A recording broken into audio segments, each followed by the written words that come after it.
y la ruta crítica empieza por el acceso al sitio. O sea, ninguna obra puede empezar a distancia ni en forma remota si no tienen como, si no han accedido al sitio, ¿no? Luego sigue eso significa lo que significa, o sea, caminos, puentes, accesos, tienen que ingeniárselas.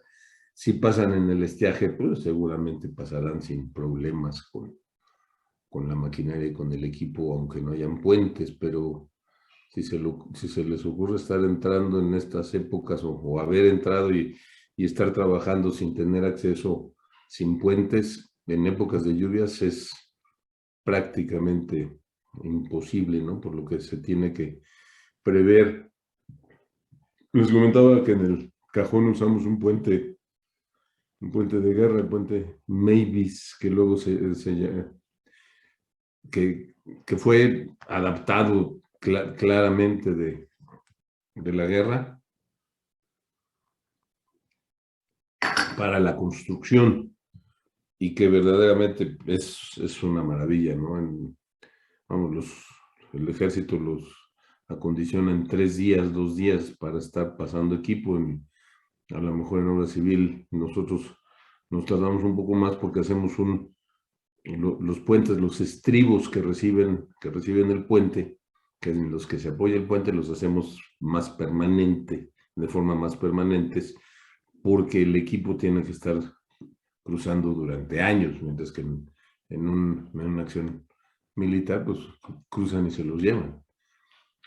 Pero la verdad es que se tiene que improvisar y vimos que dentro de la ruta crítica siempre va a figurar la obra de desvío. La obra de desvío, incluso comentamos en la clase anterior que hay que prever la posibilidad de hacer túneles crucero para poder abrir más fuentes de trabajo. Y en sí, yo les podría decir, no solamente dicho por mí, sino por varios ingenieros, la obra de desvío reúne una serie de elementos trascendentes, importantes de la ingeniería que empiezan muy rápidamente con la presa, ¿no? O sea, tienen que hacer los análisis hidrológicos, la estimación de las avenidas de diseño para el desvío, que son diferentes a las avenidas de diseño para el vertedor.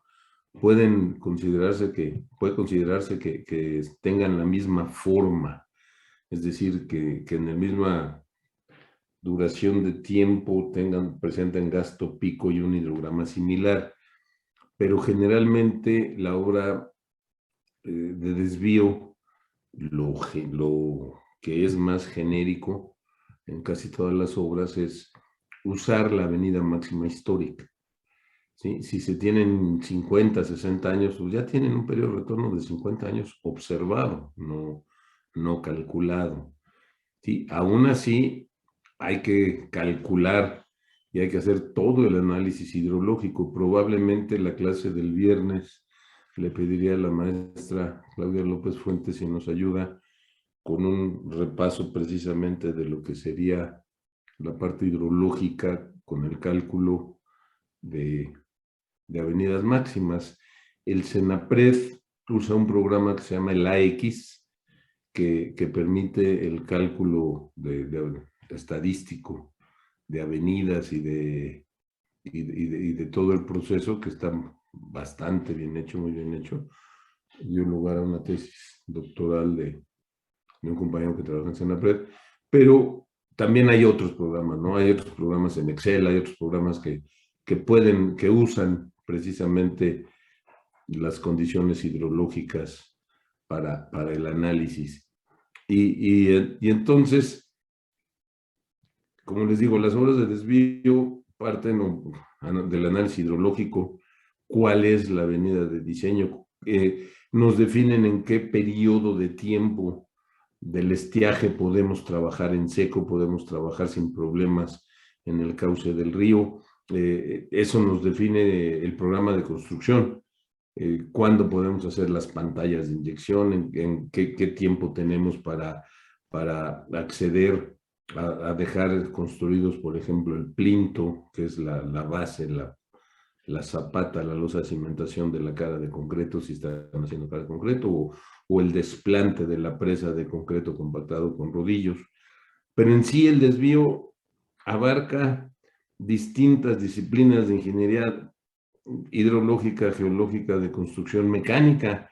Ustedes tienen que definir los obturadores desde ahorita, qué tamaño de obturador, qué grúas, qué pilas van a poner, qué agujas van a usar. Se tienen que definir desde que están construyendo el desvío, porque después de 2 años y medio que ya terminaron la cortina, pues ahora hay que usarlo. Y entonces tiene que estar perfectamente diseñado y perfectamente definido. Entonces la obra de desvío es muy entretenida porque abarca muchísimas etapas. A mí, yo le he dedicado una buena parte de mi vida profesional a las obras de desvío y esto lo traté de reflejar en el libro que tienen ustedes en el Google Classroom, precisamente de obras de desvío, y que les comentaba que ahorita estaba concursando en el Colegio de Ingenieros Civiles de México para el premio al mejor libro escrito en los últimos 2 años. Entonces, en sí, una obra de desvío permite trabajar en seco en el cauce del río para hacer las obras necesarias de inyección, de contención, de limpieza. Algo fundamental que sucede en una presa es el desplante de la cortina, o sea, en qué momento se limpia la roca y se toma la decisión que ahí se puede asentar la presa. Ahí ya han habido ocasiones en que el asentamiento de las presas no se han podido hacer como se tenían previsto porque geológicamente hablando no se tiene un sitio adecuado. Ahorita les voy a mostrar unas fotos de cómo desplantamos el cajón, pero también les voy a comentar qué nos sucedió en Chicoacén. El desvío o las obras de desvío pueden ser construidas como canal a cielo abierto, en boquillas, en sitios donde la boquilla es muy ancha, es amplia, tipo La Amistad, tipo Peñitas, varios tipos de presas se han construido con canales a cielo abierto. Es común empresas, sobre todo empresas que tienen grandes ríos, es común encontrar el canal a cielo abierto. Pero en valles estrechos, donde estamos buscando, y generalmente los ingenieros así lo hacemos, buscamos el sitio más estrecho para colocar la cortina y lograr la construcción de una presa, que es el obstáculo para que el agua en un momento dado se almacene en el embalse. Pero en zonas estrechas generalmente acudimos a hacer obras de desvío con túneles, con su respectivo funcionamiento hidráulico y cuidadoso funcionamiento hidráulico, que como ustedes entienden, cuando se tiene tirantes relativamente bajos, el túnel va a funcionar como canal. Cuando se tienen tirantes relativamente altos, los túneles van a funcionar a tubo lleno. Y entonces ese funcionamiento a tubo lleno de las obras de desvío nos permiten conocer cuál es la altura de la taguía de aguas arriba, cuál es la altura del obstáculo, vamos a llamarle provisional, que vamos a construir en el cauce para permitir que el río pase por los túneles o por el canal o por el cielo abierto, por el tajo a cielo abierto, ¿sí? Y que nos permita llegar al centro del cauce del río y poder desplantar en forma segura y en forma cuidadosa la cortina, que en forma definitiva va a formar ya parte de lo que es, pues ahora sí que la geografía y el paisaje de esa zona. Entonces, es muy importante considerar que en ambos casos necesitamos forzosamente conocer el régimen hidrológico, la geología, la geotecnia, los túneles cuando en un momento dado se excavan, se excava, como se los mostré en la clase anterior, se excavan las entradas, las salidas. Generalmente la recomendación para ustedes es ponerle una forma hidrodinámica, elipses circulares que permitan que el agua entre en forma hidrodinámica. Si dejan aristas vivas, van a tener pérdidas por entradas muy altas, y esas pérdidas se reflejan en que tienen que hacer ataguías más grandes. Entonces, procuren hacer en un momento dado esas ataguías con formas elípticas, con curvas circulares, y además estructuralmente los túneles de desvío, tanto a la entrada como a la salida, usan o se apoyan o se construyen en roca descomprimida, en roca que de alguna manera cuando están pegados a la entrada o a la salida de los túneles, esa roca tuvo un relajamiento, un enfriamiento, si acaso fue ígnea, pero en general es roca descomprimida. Entonces hay que colocar marcos y hay que colocar en un momento dado estructuras soporte para que ese portal de entrada pueda funcionar adecuadamente y pueda funcionar con seguridad. Entonces, todas estas actividades se tienen que hacer. Vamos a ver ahorita el concepto general del desvío en el proyecto Chicoacén 2, La Parota y Las Cruces. Son proyectos, Parota y Cruces estarían con la posibilidad de construirse de inmediato. Sería cuestión de tener un poco la voluntad política de poderlos hacer. Y Chicoacén está en proceso de litigio. Ya decidió las Cortes de Inglaterra que perdió el juicio la Comisión Federal de Electricidad.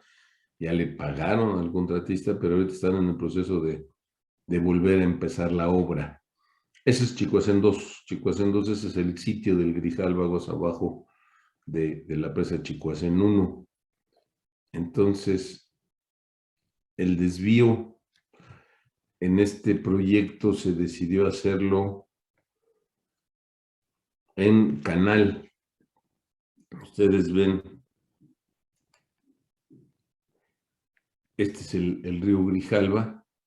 Los ingenieros civiles siempre dibujamos los ríos y el agua de izquierda a derecha y de arriba para abajo. Los geólogos y los geotecnistas dibujan el agua de acuerdo a su brújula, o sea, ponen el norte y si el norte da por aquí, el dibujo lo hacen así inclinado.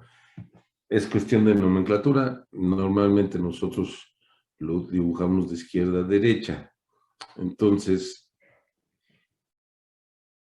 el desvío de Chicoacén consiste, como les decía, de una tallaguas arriba, de una tallaguas abajo, unas pantallas de inyecciones. Si en un momento dado el material de acarreo del río es grueso, hay que hacer la pantalla de inyección. Si no se tiene ese material de acarreo del río con profundidad, en un estiaje, y aguas arriba Chicoacén 2 tiene la ventaja que si se cierran las compuertas, se cierran las turbinas de Chicoacén 1, prácticamente ustedes pueden pasar caminando de un lado al otro del río Grijalva. Entonces, esa gran ventaja nos permite hacer el desplante relativamente sencillo de la tallaguas arriba, de la tallaguas abajo. Probablemente no haya necesidad de poner la pantalla de inyecciones, aunque es mejor presupuestarla. Y está previsto una estructura que entre por la margen, una excavación por la margen derecha y el canal que pase el agua hacia abajo para poder construir en esta zona toda la hidroeléctrica. El ancho del canal son 25 metros en el caso de Chicoacén. El gasto máximo de entrada es el máximo de salida de Chicoacén 1, de sus vertedores, 5.341 metros cúbicos por segundo, que en un momento dado se tomó como parte del del gasto pico de 3.474 mayorado un poquito por la cuenca de aguas abajo. Estas son las características del canal trapezial: 25 metros de ancho, tiene una elevación de la plantilla de la 185, salida 182, es decir, esos 3 metros de desnivel les da una pendiente de 0.203203 para la hidráulica del canal.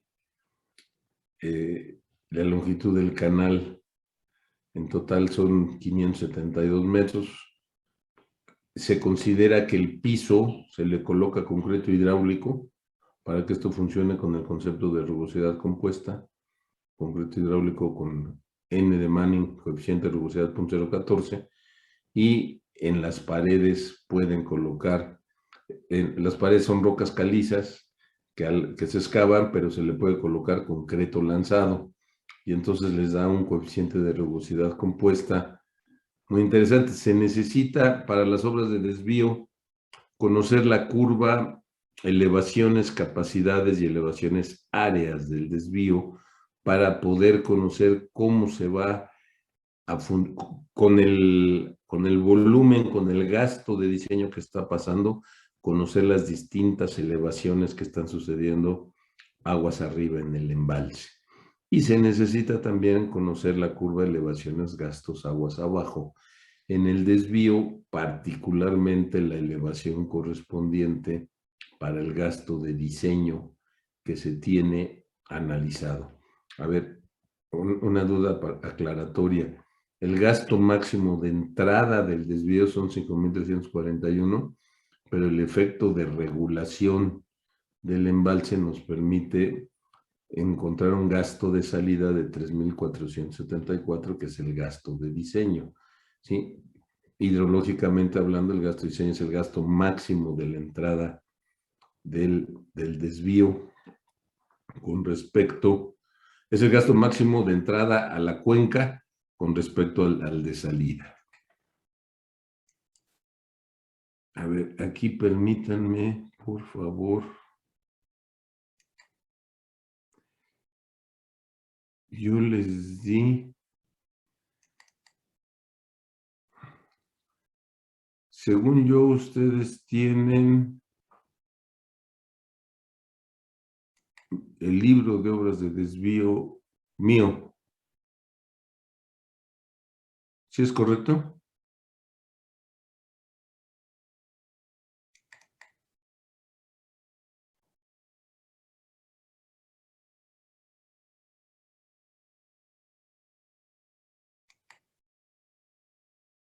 Se supone que en el... Sí, profe. Profesor.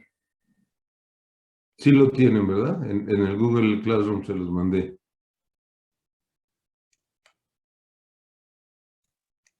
Sí, está en Classroom. Eso es. Bueno, entonces yo les voy a pedir que lo sigamos, lo que es, que hagamos el seguimiento en sí del libro. Lo vamos a usar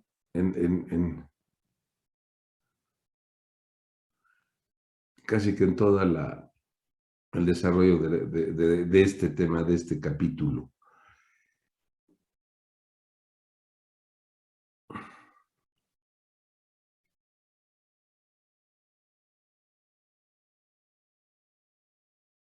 Bien, dentro de estas obras de desvío, jóvenes, y lo que hemos estado comentando, en un momento dado, los desvíos, en un momento dado, cuando no se han tomado decisiones adecuadas, han ocasionado fallas de presas que han podido llegar incluso a poner en riesgo la continuidad de las obras. Entonces, en sí, en lo que son algunas consideraciones de riesgo, falla y comportamiento, un autor que analizó qué sucedía con los desvíos, este señor Falbush, en 1999, él comentaba que solamente que en la mayoría de los casos de los desvíos solamente una pequeña fracción de los mismos estaban hechos o estaban analizados con un criterio de riesgo. Y además indicaba que los aspectos que en su opinión le daban o por los que se consideraba o se le daba poca atención al comportamiento de los desvíos es que la obra se había considerado que tradicionalmente cuando causa daños, aguas abajo pueden ser muy reducidos, aguas abajo de la presa en construcción, y que en un momento dado no iban a ser significativos. Eso pues no es cierto, ¿no? Si ustedes tienen un funcionamiento deficiente de la obra de desvío cuando vienen las grandes avenidas, los daños pueden ser igual de grandes. El problema normalmente se considera como si fuera una responsabilidad del constructor. De hecho, jóvenes, muchas instituciones, muchos dueños, muchas gentes que promueven la construcción de presas, le dejan el problema del riesgo y del tamaño del desvío al constructor. En México no lo hacemos así, tanto la CONAGUA como la Comisión Federal de Electricidad diseñamos nuestros desvíos y tomamos el riesgo constructivo, el riesgo de las avenidas y damos generalmente el diseño ejecutivo del desvío. Eso no sucede en varios países, pero en varios, no crean que es así raro. Y hay una noción muy irracional de que como el desvío funciona solamente en forma temporal, 2 o 3 años, entonces la probabilidad de que se ocurra una gran avenida es muy baja. Eso no es cierto.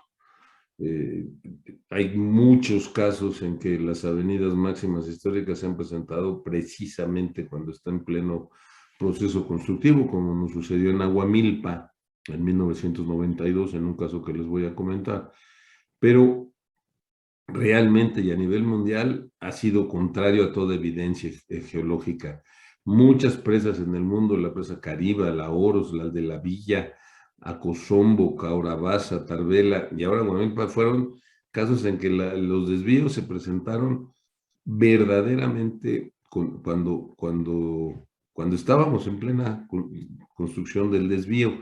Y un caso extremo es que dice Bush que hay experiencias o que hay experiencias en que los dueños de las obras consideran como gasto de diseño el valor de la avenida, el 2/3 de la avenida máxima probable. Esto yo les diría que en mi opinión sí es un caso extremo. Una avenida máxima probable generalmente, por decirles algo, por ponerles un número como el caso del Cajón. En el Cajón la avenida máxima probable registrada, la avenida máxima registrada fueron 7,300 metros cúbicos por segundo. Y la máxima probable asociada al periodo de retorno de 10,000 años son 16,000 metros cúbicos por segundo. 2/3 sería una avenida como de 11,000 metros cúbicos por segundo. Sería un valor muy alto. De hecho, el Cajón se diseñó para la avenida máxima registrada, que es la de 7,140 metros cúbicos por segundo. Sin embargo, yo diría que este señor Fergus no está lejos. ¿Sí? En el sitio de Aguamilpa, por ejemplo, al inicio habíamos diseñado para la máxima registrada hasta el 91, que eran 6,200 metros cúbicos por segundo, y cuando se presenta el evento del 92, se presenta una avenida de 10,127 metros cúbicos por segundo. Entonces, en un momento dado, la avenida máxima de diseño de Aguamilpa son 16,000, 2/3 son 10,000. O sea, en el caso de Aguamilpa sí daba ese orden de magnitud. Habría que revisar todo un tema de tesis, de revisar comportamiento de obras de desvío en el mundo, fallas, situaciones, accidentes, de ver qué avenidas de diseño se usaron, qué avenidas de diseño ocurrieron y poder hacer una correlación y una recomendación sería algo muy interesante. Los indios en la presa Mangla usaron un periodo de retorno de 1000 años para su desvío, o sea, juren, no les pasó nada al desvío, pero también es cierto, jóvenes, que en un momento dado, cuando ustedes usan un periodo de retorno tan alto en las obras de desvío, se tiene el problema de que tienen que construir obras muy caras, ya sea túneles o canales, para pasar un gasto tan grandote que, insisto, y a final de cuentas, no deja de ser una obra temporal. Entonces, en el 92, en Aguamilpa, México, se tuvo una falla total por desbordamiento de la obra de desvío. Esta no fue catastrófica porque teníamos un avance muy importante en la cortina que impidió el colapso total de la taguía, pero que realmente sí obligó a reflexionar cómo estábamos haciendo los diseños. No fue suficiente el diseño original, el diseño determinístico de Aguamilpa. Había que hacer algo más, mucho más para tener seguridad en la obra de desvío. Ese más se reflejó pocos años después con un análisis cuidadoso estadístico de diseño probabilístico que me tocó hacer. Definí el concepto de rugosidad compuesta para los túneles, esto que les mencionaba de poner plantillas de concreto hidráulico en el piso y paredes y bóvedas de concreto lanzado, y con este criterio se diseñó la obra de desvío del Cajón y de la Yesca en México, y funcionaron muy bien. Luego los usamos para los túneles auxiliares del río Grijalva, que también funcionaron muy bien después del caído del Grijalva, y hoy en día se están aplicando como un criterio de diseño cuidadoso a seguir en la presa Santa María en Conagua. O sea, se está aplicando ese criterio que yo di. Se siente uno pues, muy contento, ¿no? De aportar criterios de diseño y ópticas en los procesos de diseño constructivos que el día de mañana se vuelven réplica. Y no solamente en México, a nivel mundial se está usando mucho, porque además son medidas muy sencillas como las vamos a ver. Entonces, en teoría, y en resumen, la avenida de diseño del desvío puede adoptarse como la avenida máxima histórica. Ojo, a veces no es suficiente. No hay que dejar de hacer un análisis hidrológico cuidadoso y entonces tomarlo como una fracción de la precipitación máxima probable, pero sí vale la pena en función de la importancia de la obra, a veces aumentar un poquito, ya sea las alturas o ya sea los tamaños de los túneles, si es que es con túneles, o del canal, si es con canal, para poder construir cuidadosamente la obra de desvío. Los elementos constitutivos de los desvíos, como ya lo habíamos comentado, en un momento dado son las ataguías, los conductos, y los conductos pueden hacerse ya sea con canal o con túnel.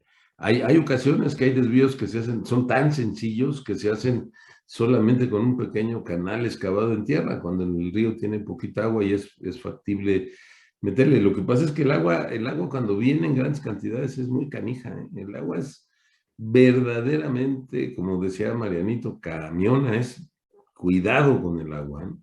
Hay un filósofo chino que decía que, que cuando el agua ataca lo firme y lo fuerte, nada puede detenerla, ¿eh? Cuando vienen grandes cantidades, y es muy cierto. Y otra cosa, jóvenes, que deben ustedes aprenderse de memoria, es que el agua tiene memoria. El agua, donde pasaba en sus cauces, sigue y seguirá pasando. Y entonces hoy en día nos asombramos, nos llenamos de asombro, hasta de indignación, y decimos, ingenieros, ¿por qué no permitieron que ahí en Ecatepec y ahí en la zona de Tlalnepantla tuvieran, más cuidado y no se inundaran y no se afectara a tanta gente? Es lo que dice la sociedad y algunos propios ingenieros, los que no saben lo que pasa. Lo que pasa es que si ustedes ven, esas zonas donde se ven en las imágenes bajar el agua a tanta velocidad, era el cauce original del río. Y ese cauce era un cauce que tenía árboles, que tenía vegetación, que ocasionaba que el flujo se enfrenara, o sea, el coeficiente de rugosidad era muy alto. Y entonces llega yo le llamo el desorden territorial, el crecimiento de las poblaciones, de la gente, crecen a lo salvaje, crecen a lo pendejo, y se suben a los cerros, se suben a los cerros y se ponen en los cauces. Y ese crecimiento, señores futuros ingenieros, lo da la necesidad de crecer de las poblaciones. Y generalmente, el 99.9% de los casos, los crecimientos urbanos obedecen a un plan de desarrollo de los propios municipios, no de las instituciones. Pero yo sí creo que las instituciones tendremos que tener mucho cuidado en decir, oye, aquí no te metas, aquí no pongas nada. Pero la facultad que pidieron los gobernadores de los estados y que los legisladores en nuestro país les dieron a los municipios, es que ellos se hacían responsables de su crecimiento demográfico y de las obras que necesitan, y se hacían responsables de sus sistemas de agua potable y alcantarillado. Y ustedes se meten a los estados y ven cada barrabasada que es increíble. O sea, ven, por ejemplo, cárcamos que pasan agua, que bombean agua, en el que al bombear agua de un cárcamo inferior a un cárcamo superior, resulta que el cárcamo superior es muy pequeño, no lo dimensionaron, no hicieron un funcionamiento de vaso, el cárcamo es pequeño, las bombas jalan el agua, vamos, le quitan todo el volumen al cárcamo intermedio y en un momento dado se quedan trabajando en vacío y se queman. Y son bombas carísimas, que ahí las tienen ustedes tiradas, quemadas, por falta de diseño.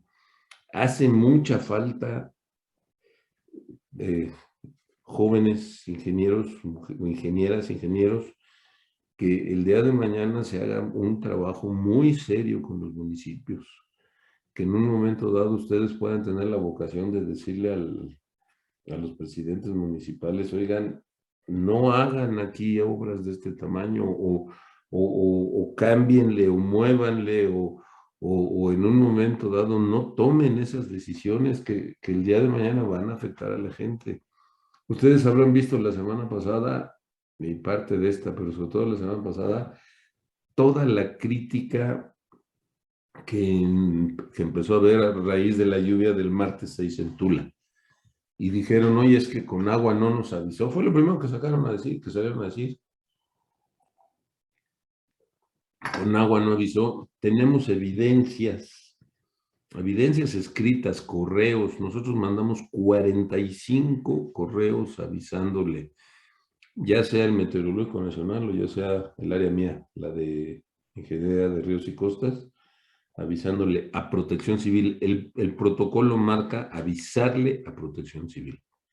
Nosotros le avisamos a Protección Civil, viene una lluvia extraordinaria, intensa, tengan cuidado.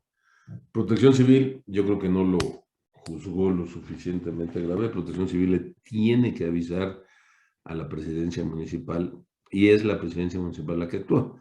El plan de Protección Civil, jóvenes ingenieros, para que ustedes lo sepan, está establecido que el mayor responsable siempre es el que esté en el puesto político de más alto nivel, en un sismo de alto nivel en México de grandes pérdidas y consecuencias. El jefe de Protección Civil es el presidente, está en sus funciones, así lo dice la Constitución. Y cuando es en las poblaciones, son el gobernador o tiene que ser el presidente municipal.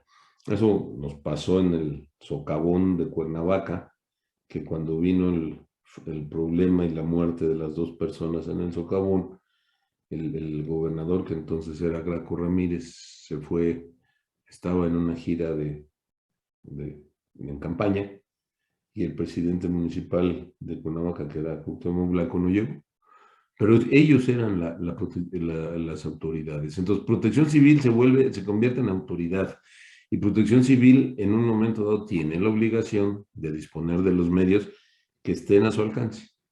Ese es un plan que a México le valió el reconocimiento internacional de lo bien hecho que estaba concebido como tal, como un sistema que verdaderamente protegía a las poblaciones. En este caso de Tula, Protección Civil no le avisa al Seguro Social. Y el Seguro Social, para colmo de males, alguien le dijo, mira que hay un terreno, ponte, ahí pon tu hospital. Y era el cauce del río. Estamos hablando de ordenamiento territorial, era el cauce del río. No debieron haberlo puesto en el cauce del río. La autoridad municipal no debió haber dicho, oye, dispón de ese terreno en ese sitio. Lo pusieron. Y pusieron además el ingreso y el acceso al hospital en la parte baja. Resulta que en esa zona, jóvenes, hay un puente muy estrecho, un puente viejo, colonial, que la gente dijo, no, este puente, si viene el río y hay que ampliar el río, no toquen el puente, ¿no? Entonces se quedó estrecho.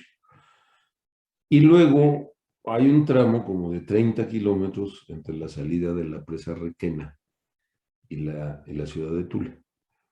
Y entonces el proyecto, Conagua hizo un proyecto diciendo, oye, amplíen el cauce del río. El río tiene una capacidad para 230 metros cúbicos por segundo. Y lo que recomendó Conagua es ampliar el cauce del río por lo menos a 500 metros cúbicos por segundo. Cuestión que cuando se presentó ya el avance, el informe, las acciones, las licitaciones, vinieron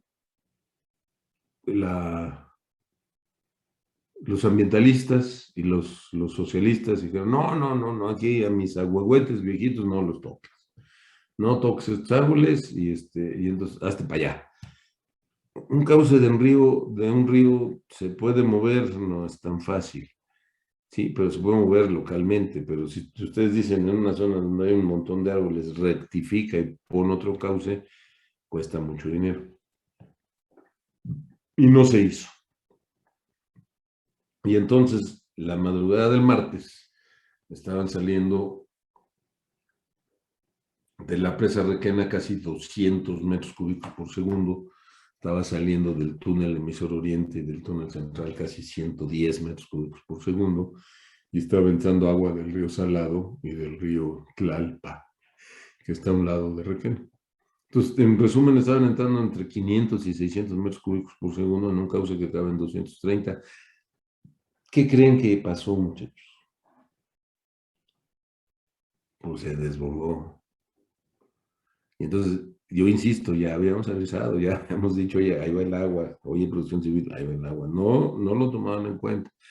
Y lo que sigue, cuando ya viene toda la desgracia, el río llega a la zona de la ciudad, pega en la zona donde está el puente, donde estaba el hospital, el agua entra a la parte inferior, donde estaba el estacionamiento, donde estaba la planta de emergencia de luz, y otro carazo error. Una planta de emergencia de luz no se pone en el sótano.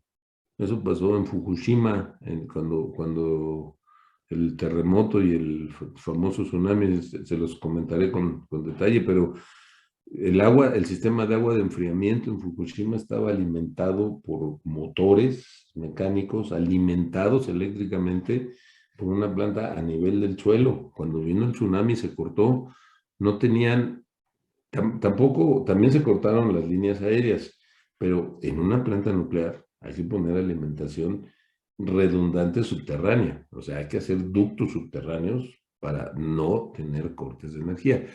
En este caso de los hospitales, las plantas hay que ponerlas en los techos, hay que ponerlas arriba y hay que poner la alimentación eléctrica en los techos. Todo hospital, jóvenes ingenieros, todo hospital debe de tener una planta de emergencia eléctrica. No grande, no tienen que poner 50, 100 kilowatts, no. Basta una planta de 15 kilowatts, 10 kilowatts.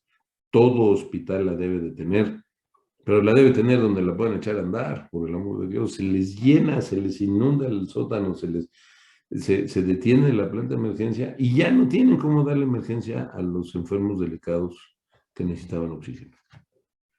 Y lamentablemente vino la muerte de 14 personas. Entonces, como sucede en estos casos, como sucede en muchos casos, empiezan las culpas. No, a mí no me dijeron, a mí no me avisaron, fulanito tenía la responsabilidad. Ahí salió el gobernador de Hidalgo a decir, no, con el gobierno federal con agua me los tenía que avisar. Salió el del Seguro Social a decir, no, es que a mí no me avisó nadie.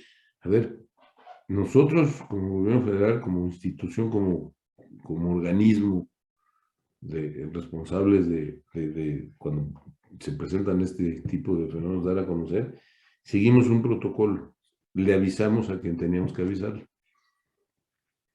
y sucedió. Lamentablemente sucedió. Ahorita pues ya todo el mundo está espantado. La pregunta es qué hacemos. O sea, si ambientalmente hablando el río no se pueden mover los árboles, la sugerencia que yo estoy haciendo revistamos. Si revestimos el río, vamos a duplicar por lo menos la capacidad hidráulica de descarga, si no es que un poco más, vamos a alcanzar los 600 metros cúbicos por segundo.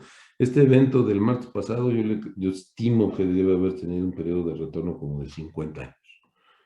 ¿Sí? Entonces, hay que en un momento dado verdaderamente tomar preferentemente mediciones o medidas cuando a ustedes les toque ser autoridad o aconsejar a una autoridad. Jóvenes, tomen medidas que funcionen en automático, que no tengan que estar dependiendo de que si trajeron el diésel y que si se cayó la planta de emergencia, cosas que en automático funcionen, que el vertedor ojalá pueda funcionar a cresta libre, que en un momento dado en el río quepan los gastos, quepan los volúmenes, que no tengamos que estar haciendo improvisaciones locas a ver, voy a poner una costalera, no, no, por Dios, las costaleras a veces sirven. Oye, les voy a platicar un caso que viví en Malpaso, pero a veces no, o sea, no, a veces no es tan rápido. Pero todo esto se los quería comentar porque fue el tema de la semana pasada, sigue siendo tema ahorita porque prácticamente el 70% del país está bajo agua, casi estamos alcanzando un 70, casi 80% de todos nuestros vertedores están funcionando. Ahorita es un espectáculo hidráulico maravilloso salir a casi cualquier lugar. Les voy a subir en el chat el funcionamiento hidráulico del vertedor de Zimapán, un vertedor en medio de un cañón estrecho que es el del cañón del Infernillo, así se llama. En Hidalgo está el cañón del Infernillo y abrimos el vertedor el viernes y se ve espectacular, de verdad. Eso me tocó diseñarlo con Zimapán, en la Comisión Federal de Electricidad, y funcionó muy bien, funcionó muy padre, pero bueno, como les digo, un alto porcentaje de presas están ahorita vertiendo todo el pronóstico que teníamos el año pasado de, de, de tener un problema muy serio de tener un problema muy serio de sequías y de problemas graves en el país. Ahorita estamos pasando muy fuertemente a la condición de prácticamente todos los embalses llenos. El año 2010 se había presentado como el año con más lluvias en el país, en todo México. Yo estoy convencido que este 2021 lo vamos a superar.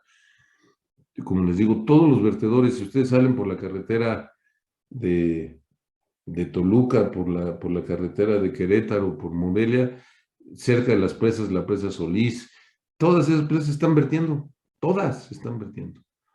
Abrimos el vertedor de Infiernillo hace 2 semanas, es muy probable que ahorita con la perturbación que viene en Guerrero tengamos que volver a abrir.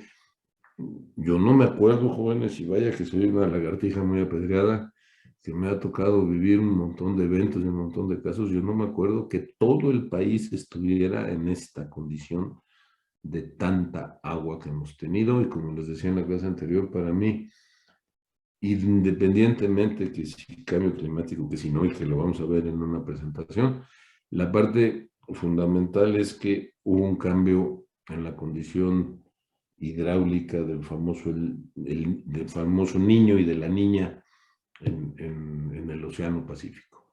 Con el niño, el mar se calienta, tiene temperaturas más altas, 32, 33 grados, se evapora más agua, y esa evaporación, por el efecto de rotación de la Tierra, el efecto de aceleración de Coriolis de la Tierra, hace que esas masas húmedas vengan hacia el norte y pegan en México. Yo diría que afortunadamente, porque nos permite llenar las presas y tener vida y agua. Agua es vida para la gente, aunque causa destrozos y daños cuando no se maneja bien.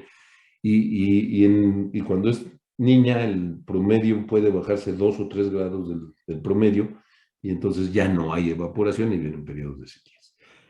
A ver, me interesa mucho opiniones y comentarios de esto que les comenté, de lo que ahorita les platiqué. Observaciones.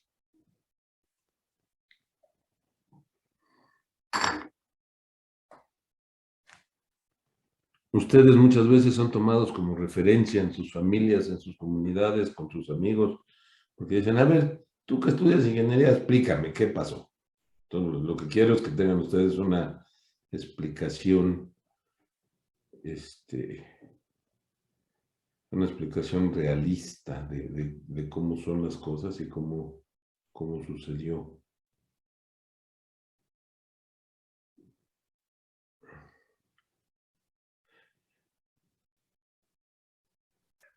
A A mí ver, lo que me llama la perdón, atención, en este grupo de chat está Lucero Yosigei y está, ¿quién más? José, que fue el que administró. Sí, profe, aquí estoy. Ah, qué bueno. No, es que nada más quería identificar el grupo para subirles ahí los videos de Simapán. Muchas gracias, Lucero. Gracias. Muchas gracias, ¿eh? A ver, alguien lo interrumpí, discúlpeme, por favor. sí, no hay problema. A mí lo que me llama la atención es que hay como mucha burocracia a veces en las Sí, decisiones sí. y eso entorpece totalmente, ¿no? Totalmente de acuerdo contigo. Yo creo que una buena parte de esa burocracia es el protocolo. Se supone que la gente de Protección Civil nace y crece en este país después del sismo del 85. Precisamente con tu comentario que hiciste en el sismo del 85, hubo, vamos, en la cifra oficial fueron 10,000 estructuras, 10,000 muertos. Y la realidad es que hubieron como 35,000, 40,000. Y fue una respuesta muy lenta de las autoridades. Entonces la sociedad civil surge, y ustedes lo han de haber visto cada vez que hay un temblor fuerte, la sociedad civil se organiza rapidísimo y hacen todo lo que son acopios y respuestas y todo, que a mí me parece maravilloso, es fantástico. Yo he formado parte de esos grupos alrededor del Colegio de Ingenieros Civiles de México, me ha tocado comandar, revisar presas, hacer un montón de cosas en eso que es fantástico. Pero el problema surge cuando el gobierno lo ve como un órgano operativo y dicen, a ver, yo voy a tomar que Protección Civil dependa del presidente de la República, ¿no? Y le dan el más alto rango y el más alto grado. Y ahí empieza la burocracia. Empieza la burocracia en las decisiones que se tienen que tomar de inmediato. Yo estoy convencido y está muy bien que la Protección Civil se le otorgue al funcionario que tenga el puesto más alto en un estado o en una presidencia municipal en un país, porque necesita tener el poder de tener la capacidad de responder con las distintas organizaciones y dar una instrucción y que se aplique. Pero el responsable técnico, para mí, debería estar escrito en un mandato que tiene que ser un ingeniero. que tiene que ser alguien sensible con las problemáticas, con lo que sucede y que tenga la capacidad de responder de inmediato. Caso Seguro Social Tula.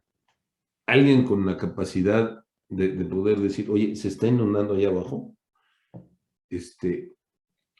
Una de dos, o sacamos a la gente, o en un momento dado improvisamos, metemos lanchas, metemos un puente provisional, sacamos a la gente. ¿Sí? Pero ojo, no tiene que esperarse a que el niño, a que el agua tape el pozo. ¿Sí? Tienen que esperar antes una inspección de un ingeniero que diga, oye, esa planta de emergencia, súbela. Así de fácil, hay que subirla, hay que ponerla arriba. Es ese tipo de decisiones que muchas veces los directores de organismos, en este caso de salud o de presidencias municipales, no ven. Sí, hay casos en que ponen los albergues y en ese albergue le llega el trancazo del agua más duro. Un caso de protección civil ahorita, por ejemplo, lo del deslizamiento de Chicontepec, se empezó a oír que las piedras tronaban, atrás del agua vienen deslizamientos. Si ya están avisando, saquen a la gente. Pero la gente, por una parte, no se quiere salir, pero tampoco es que quieran. ¿Sabes qué? Aquí estás en riesgo, salte, maestro.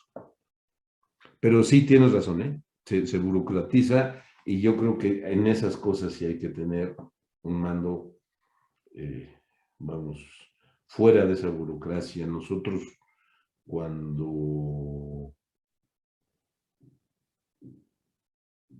cuando tuvimos el problema del deslizamiento del Grijalva, le dijimos al presidente y que el ejército nos ayudara si había que dar alguna orden terminante.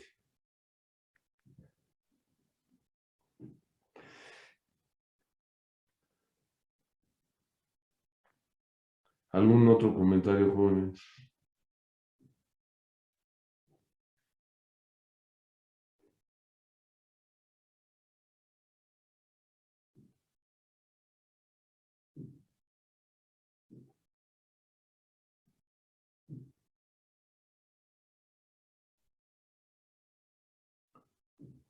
Es prácticamente imposible. Ahorita estamos hablando de lo que pasó en Tula, pues porque a fin de cuentas fuimos, ¿no? Pero a fin de cuentas yo creo que esto tiene que venir con una cultura de prevención. Entonces, en esa cultura de prevención es donde ustedes juegan y jugarán un papel muy importante el día de mañana. ¿Cómo le pueden decir a sus autoridades si pertenecen a una institución, el decir, oye, ¿cómo prevemos que aquí puedan suceder cosas y problemas?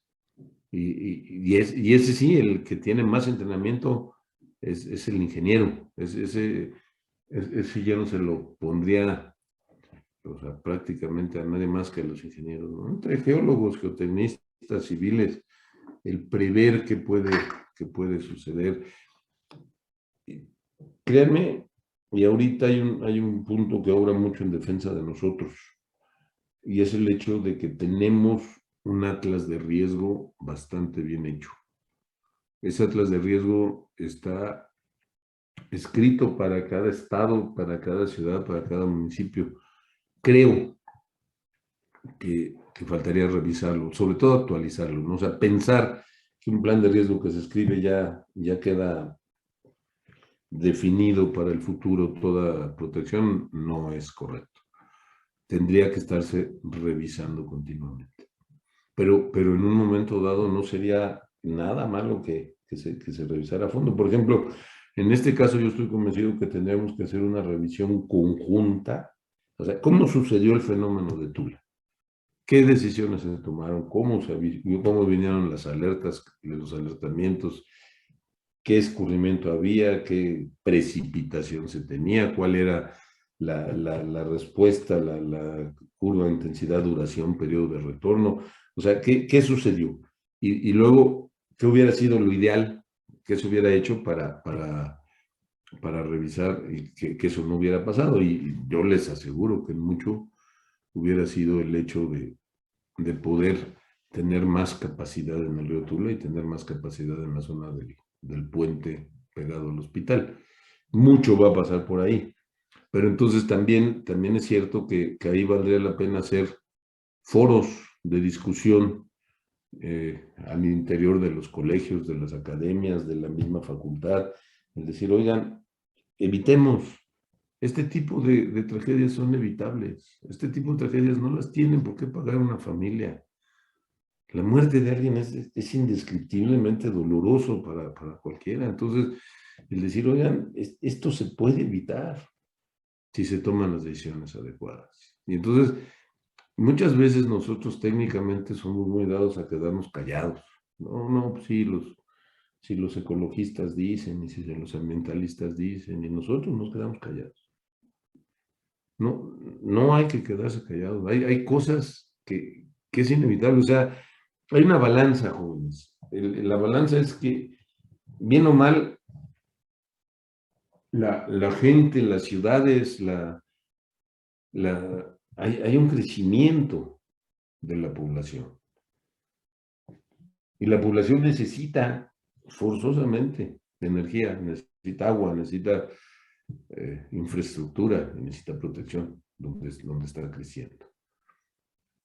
Sí hay un ordenamiento territorial desordenado, yo soy el primero, ustedes me lo han escuchado varias veces, que es una locura, pero a fin de cuentas también habría que ofrecerle opciones a la gente. O sea, no puedes poner tu casa en ese cerro, maestro. Sí, bueno, ¿y dónde me pongo? Entonces, no, en ese sentido, creo que no ofrecemos planes de crecimiento cuidadosos, ordenados para las ciudades. Y hay que hacerlo. No ofrecemos opciones de que la gente no se ponga pegada al río. Pues durante 9 meses, 10 meses, de 10 años, no pasa nada, pues ahí está, y ahí venden pescado y mojarra frita y todo el asunto. La gente tiene que vivir, y de eso viven, y eso hay que entenderlo. En eso tenemos nosotros como ingenieros que volvernos sensibles en lo que la gente necesita. Pero también tendríamos la obligación de decirle a la gente, cuidado, si aquí te metes, el día que empiecen las lluvias te va a llevar el tren. Entonces, si se van a meter, a ver, municipio, sálganse. Pero vamos, lo que yo creo que habría que hacer, en mi opinión, es un foro de discusión realista, ¿no? Porque los ambientalistas a veces son tan tercos y tan necios que no se puede hablar con ellos. Es increíble el grado de cerrazón que toman, que tienen, que manejan. Bueno, vamos en un momento dado por comunicar. Nosotros como ingenieros técnicamente no somos nada dados a comunicar el proceso de decisiones que se tienen que tomar y que este tipo de cosas no deben de suceder. Y esto es aplicable a un sismo, ¿eh? Y esto es aplicable pues a cualquier situación, a cualquier evento que en un momento dado suceda, puede suceder. La gran diferencia, obviamente, es que el sismo es súbito, ¿no? O sea, de repente empieza a temblar y dice, no, ay, joder, la verdad, ¿qué hago? Le corro, me subo, me brinco, le bajo, me quedo. Y el agua, ¿no? Cuando vienen los sistemas, pues ahí vienen.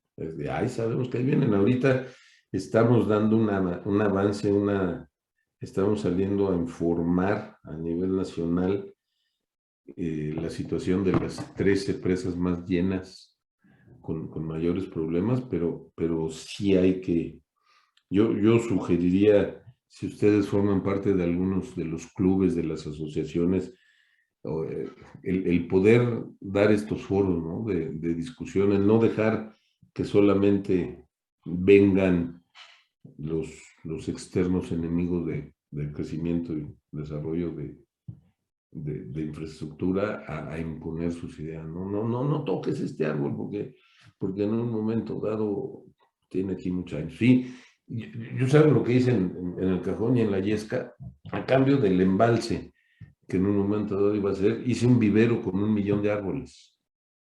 Entonces, en un momento dado, si vamos a tocar árboles, órale, vamos a tocarlos, pero vamos a dándoles ahora sí que el trapito y la solución.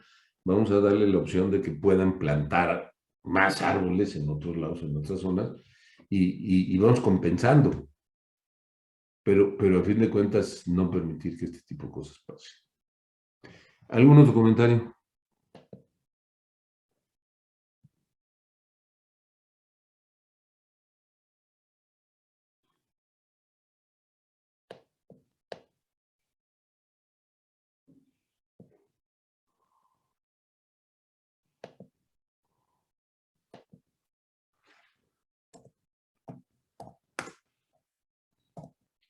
Yo no sé si subo el WhatsApp en el grupo, ¿alguno de ustedes lo pueda subir aquí a la clase?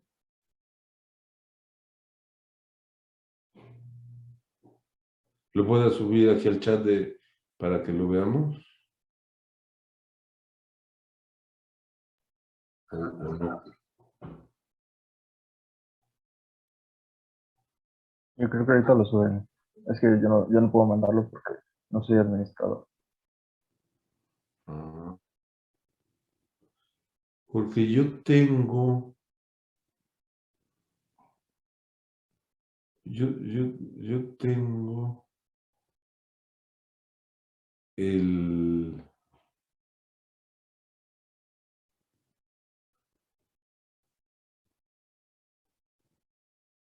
Yo tengo el chat perdón, el video de Simapán, que son dos,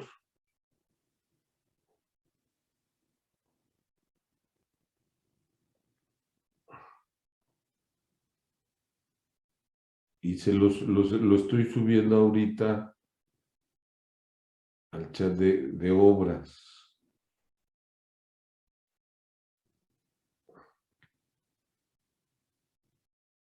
Ahí se fue uno. Ahorita les subo el otro que se ve padrísimo. No sé si lo puedan, si lo están viendo. Sí, llegó.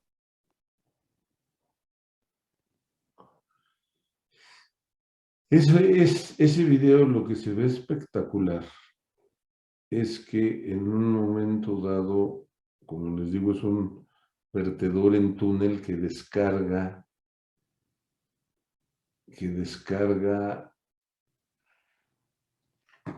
dentro de un cañón estrecho. Entonces se abrió con 300 metros cúbicos por segundo, el gasto de diseño es del orden de 1,700 metros cúbicos por segundo, son dos túneles, y se abrió precisamente porque llegaron todas las lluvias en exceso de Tula, de Ecatepec, todo el Valle de México sale hacia lo que es el río Tula, y luego se une con otro río que viene en la zona de Querétaro, por Tequisquiapan, y forman el embalse de Simapán, donde empieza precisamente el río Moctezuma. Entonces, esos dos chorros se ven espectaculares vamos, parecen ahora sí que las presas europeas. Los europeos fueron muy dados a construir ese tipo de presas en los Alpes y se ve muy, muy padre. Bueno, ¿algún otro comentario de esto, jóvenes? Vamos, me preocupa que ustedes alcancen a reflexionar, a entender lo que pasa, cómo sucede, qué pasa con las tomas de decisiones. Normalmente nosotros no, yo insisto, como ingenieros somos dados a no estar haciendo difusiones ni comentarios. Por ejemplo, me extraña, y se lo reclamo al presidente del Colegio de Ingenieros Civiles de México y al de la Academia y a la MH, o sea, no defienden, no dicen, oye, Conagua no tuvo responsabilidad. Yo creo que en un momento dado tendría mucho peso que este tipo de cosas pudieran consensarse, vamos. Si ustedes están empezando sus carreras, ¿sí? Pero cuando se asomen a lo que son los gremios, los abogados y los médicos son impresionantes, ¿eh?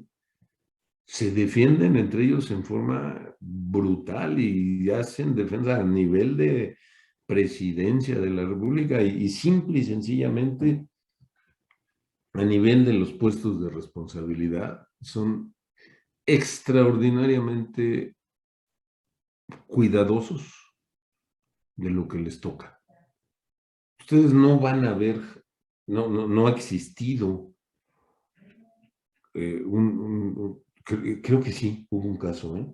Pero en general, un director de lo que es el secretario de lo que es la parte médica de salubridad a nivel nacional, son médicos. El presidente de la Suprema Corte de Justicia, ¿cuándo han visto ustedes que que pongan ahí un economista, un contador, un ingeniero? Nunca. Son abogados. Y en cambio, las instituciones de ingeniería, llámese Conagua, CFE, todo lo que es CAPUFE, la Secretaría de Obras Públicas, cantidad de abogados. Nosotros no somos dados a pelear lo que nos corresponde. Y yo creo que hay que hacerlo. Y el otro eje fundamental es que hay que decirlo a la gente, hay que aprender a comunicarlo. Hay que, vamos a hacer foros de jóvenes. En los foros de jóvenes inviten a quien quieran, hagan lo que quieran, pero en esos foros digan, oigan señores, esto es una discusión que no debería tener duda. Así están las reglas del juego. El día de mañana ustedes serán y formarán parte de esta maquinaria. Entonces, sí les recomiendo que el día de mañana tengan ustedes la capacidad de poder hablar.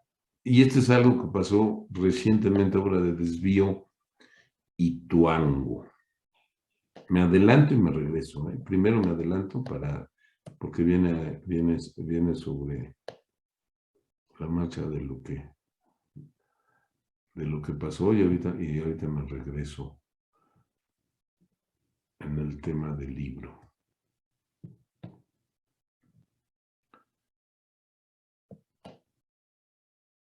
Ituango. Ituango es una presa en Colombia. Y entonces, 2018,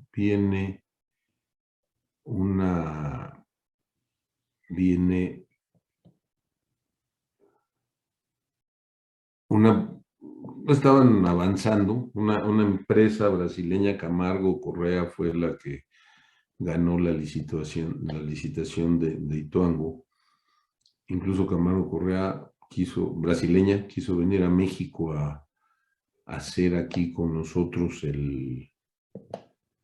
las presas del Cajón y la Yesca y no los dejamos, ¿no? No los dejamos porque a Camargo Correa se les fracturaron las caras de concreto de dos grandes presas, de Barra Grande y de Campos Nuevos.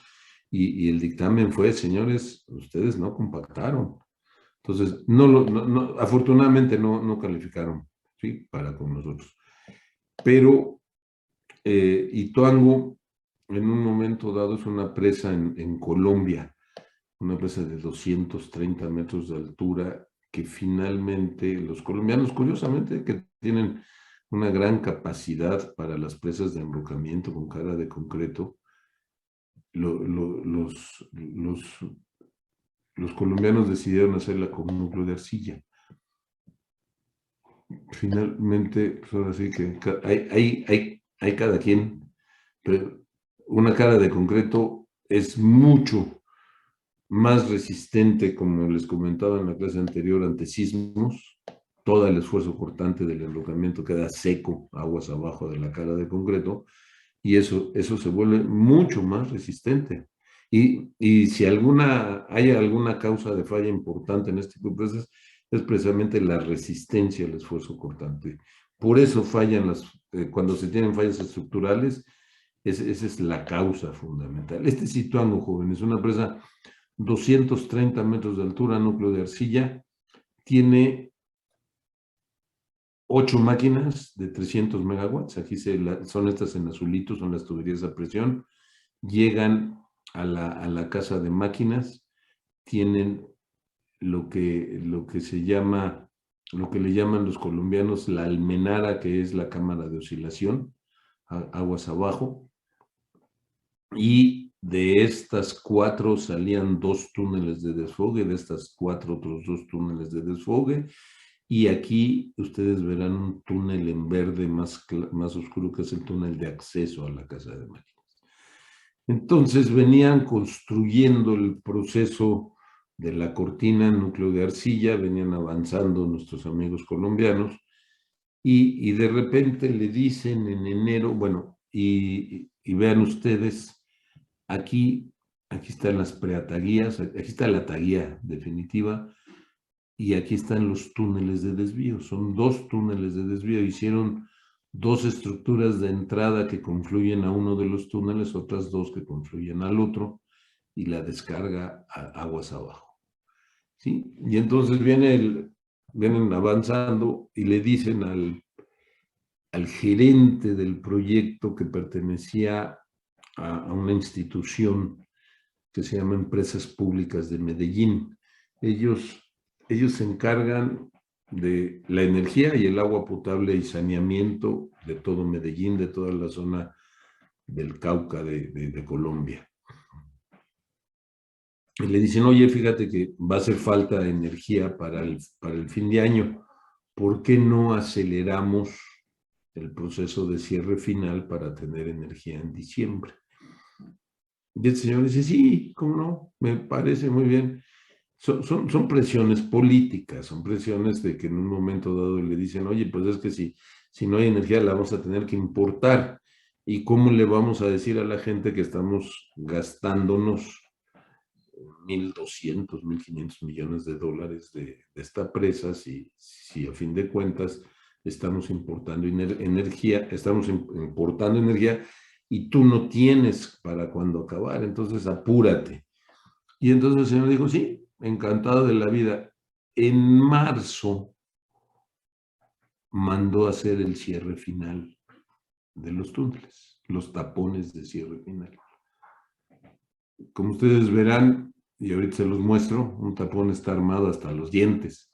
Tiene una cantidad de concreto y de acero de refuerzo impresionante, armados hasta el cepillo. Entonces, el cierre final implica que empieza el llenado del embalse, obviamente, pero hay un principio en las obras hidráulicas. Ustedes no pueden dejar de tener la capacidad de sacar el agua si no tienen una estructura alterna. Entonces, el principio fundamental es que si cierran su obra de desvío, su obra de excedencias, el vertedor, que es aquí está el cimacio y aquí está la descarga del vertedor, su obra de excedencias debe estar lista.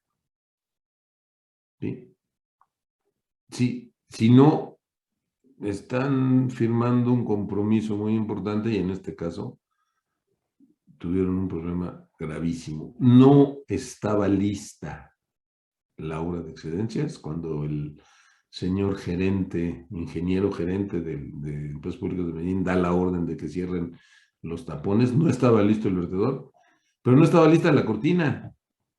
La cortina estaba en construcción, no estaban listos y manda el cierre. Entonces, esas son cosas que no se hacen. A mí me tocó tomar estas responsabilidades y nunca lo hice. En el momento que hacen el cierre final, tienen que tener la obra de excedencias probada, con puertas, malacate, servicio de alimentación eléctrico, listos, porque si no, les pasa lo que le pasó a Ituango.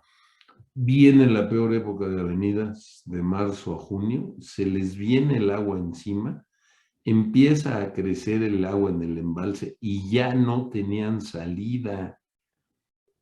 Vean ustedes, y ahorita me regreso A ver. Así estaba el proceso constructivo. Habían hecho ya los tapones de cierre final, estaban construyendo el vertedor encolados. El agua no podía pasar por aquí. Estaban colando el vertedor, estaban colando el cimacio, no tenían las compuertas terminadas, las compuertas puestas, no estaban. Y la presa con su núcleo de arcilla venía en proceso constructivo. Si el agua pasa arriba del núcleo de arcilla, la presa falla. La presa falla. Es inevitable. Las presas, cuando el agua pasa por encima de la tierra o del enrocamiento, falla. Y entonces habían hecho el cierre final, no tenían listo el vertedor, no tenían lista la cortina. Vean, por favor, es un isométrico. Entonces la cortina terminada, el vertedor, ¿sí? El agua salía, este es el túnel de acceso a Casa Máquinas que les mostré con verdecito oscuro. El agua del vertedor caía aquí, que le llaman a un pozo de aquietamiento, y el agua salía de los túneles de desvío aquí, en esta zona. Sí, no sé si la ven que estoy moviendo el cursor. ¿Sí? Entonces el agua salía aquí, pero los túneles de desvío los cerraron. Y entonces las decisiones que tomaron los cuates fue de lo más osado, y yo diría que de lo más estúpido, porque eso no se hace. El agua no sale, ya no pueden sacar el agua por acá, está llenándose por la condición hidrológica brutal que no previeron, ¿eh? Un fenómeno de niño, se les vino un fenómeno de niño con avenidas importantes. La casa de máquinas estaba en proceso de montaje. La casa de máquinas exige, jóvenes, cuando están ustedes montando una turbina y sobre todo los generadores, que todo eso esté en seco, esté libre de polvo, parezca, vamos, así como si la suegra va, así de limpio, impecable. No tiene que estar la mínima brizna de polvo porque eso ocasiona comportamiento dieléctrico del generador. Vienen cortocircuitos. Y entonces estaban en proceso de montaje los generadores y la decisión, otro error de mi cuate ingeniero gerente de Empresas Públicas de Medellín, abre las compuertas del desfogue, inunda la casa de máquinas con la expectativa de que por los túneles de desfogue el agua saliera. Los túneles no están diseñados para sacar un gasto de 3,000, 5,000 o 7,000 metros cúbicos por segundo. Los túneles de desfogue sacan el gasto de las máquinas. Una máquina de este tipo tiene 250 metros cúbicos por segundo de gasto. ¿Sí? 4 máquinas son 1,000 metros cúbicos por segundo, no manejan 3,000.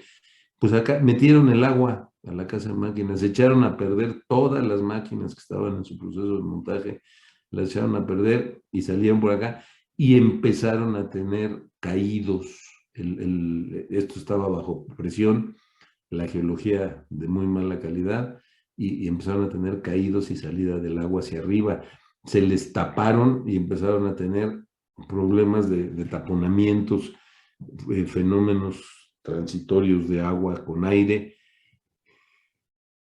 y vino una difusión en redes sociales espeluznantes. Todos los antipresas diciendo que cómo era posible que los ingenieros no fuéramos capaces de diseñar adecuadamente, que pusiéramos en riesgo a la población aguas abajo, que son las exageraciones, que se iba a desviar el eje de la Tierra, igual lo dijeron con la presa de La Parota, y que era una enorme responsabilidad. Sí fue una enorme responsabilidad del señor que hizo este tipo de medidas.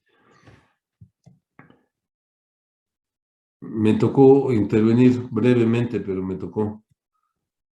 Y la construcción, lo que dijimos fue, córrele.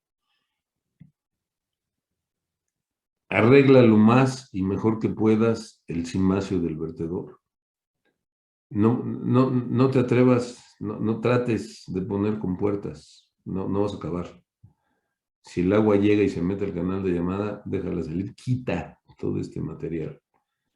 haz rellenos con concreto pobre de la plantilla para tratar de ganar y de que fragüe y que el agua pueda salir por el vertedor. Hazlos rápido. Y en la cortina no vas a tener tiempo de poner la humedad Proctor de diseño. Entonces, así estaba el vertedor. Entonces, la recomendación fue, pon un copete. ¿Sí? Aquí venía la taguía del núcleo impermeable de la presa. Entonces, lo que dijimos es, mete un copete de enrocamiento. El enrocamiento es mucho más rápido de colocarse que la arcilla. Ustedes pueden levantar mucho más rápido el enrocamiento, confinado, y desde la corona mete una pantalla impermeable.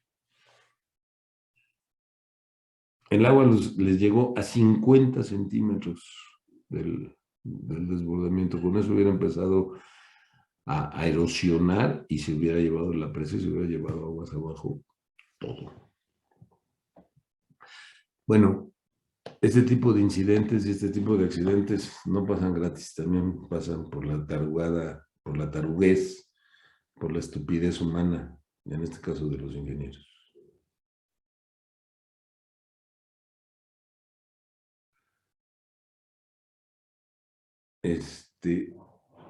Comentarios, jóvenes.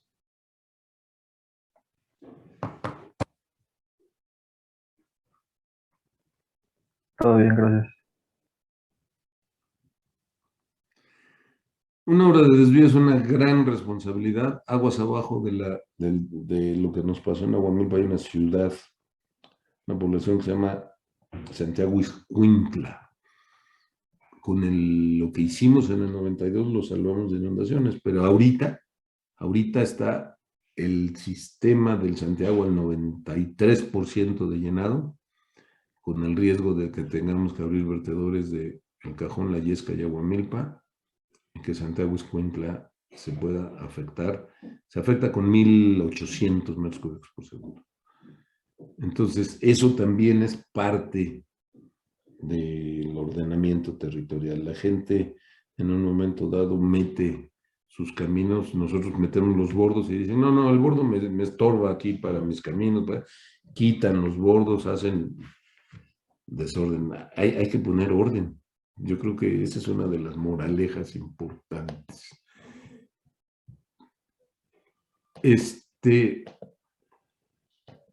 La clase del miércoles le seguimos con obras de desvío.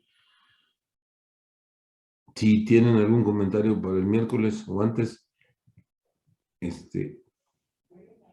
avisen, por favor, y lo comentamos, ¿eh? Este tema de autoridad, de comunicación y de qué hacer en emergencias es fundamental para los ingenieros y es fundamental que ustedes sepan cómo están las cosas y qué es lo que en un momento dado tenemos que hacer, cómo tenemos que reaccionar ante este tipo de cosas. Buen día, muchachos. Nos vemos miércoles, 15 de septiembre. Gracias, doctor. Nos vemos.